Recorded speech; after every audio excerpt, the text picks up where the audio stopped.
The Quran draws attention to a very important geological function of mountains.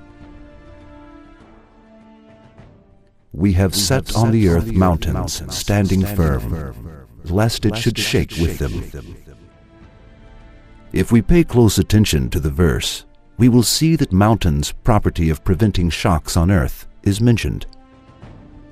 This fact, which was unknown by anyone during the period when the Quran was revealed, has been exposed as a result of the discoveries of modern geology today. In the past, it was thought that mountains were merely protrusions rising above the surface of the earth. However, scientists noticed that this was not actually the case, and that those parts known as the mountain root sometimes extended down as far as 10 to 15 times their own height. With these features, mountains play a similar role to a nail or peg firmly holding down a tent. For example, Mount Everest, the summit of which stands approximately 9 kilometers above the surface of the earth, has a root deeper than 125 kilometers. Besides, mountains come into existence as a result of the movements and collisions of massive plates forming the Earth's crust. When two plates collide, the stronger one slides under the other. The one on the top rises by bending down and forms the mountains. The layer beneath proceeds under the ground and makes a deep extension downward. Consequently, as stated before, mountains have a portion stretching downwards as large as their visible parts on the earth.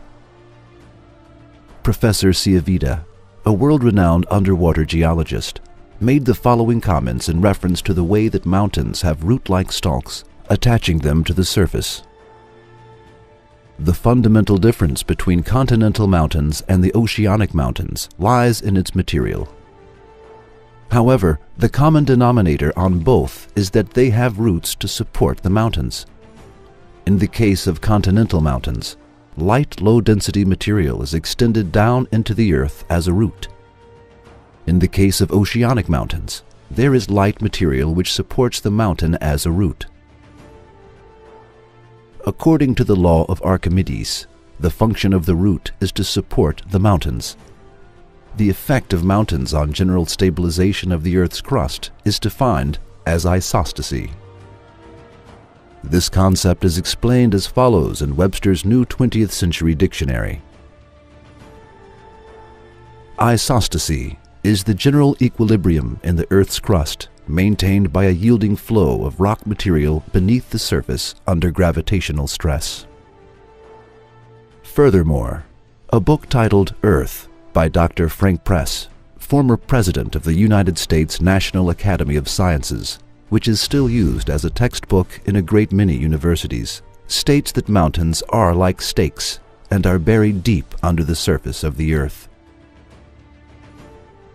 In some verses of the Quran, this role of the mountains is pointed out by a comparison with pegs.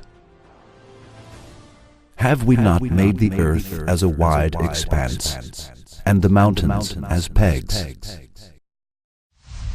He set on the earth mountains, standing firm, lest it should shake with you. Now, we are asking those who close their eyes and minds to the sun of the Quran, and who still say that the Quran is the word of a human. How could you explain the Quran's explicit declaration of a scientific fact at a time when there was no science and technology, while this has just been discovered as a result of modern geological and seismic researches? Would you believe in Allah, who makes mountains as pegs for the earth, by saying that this is His book, or still close your eyes to this sun and condemn yourself to darkness?